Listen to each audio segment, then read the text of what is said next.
第10名，坦布里尼 T12。坦布里尼 T12 全车采用纯黑配色，没有任何多余装饰，但这样一台简朴的机车，价格却被炒到了惊人的100万美元。最主要的原因在于，这是意大利著名机车设计师马西莫的最后一舞。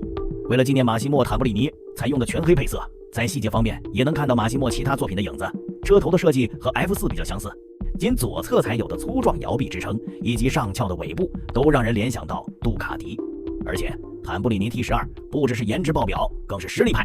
它配置的是宝马 S1000RR WSBK 竞赛版本的发动机，经过大量手工调教和赛车级改装，最大马力轻松突破230匹，同时也意味着成本极高。加上快速电子换挡功能，换挡瞬间完成，行驶更顺滑的同时，也增加了驾车的性价比。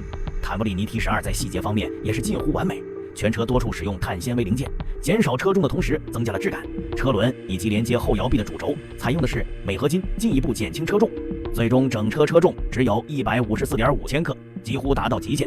对于一件机车艺术品来说，不仅要有极富美感的造型，还要有顶级的配置以及出色的动力。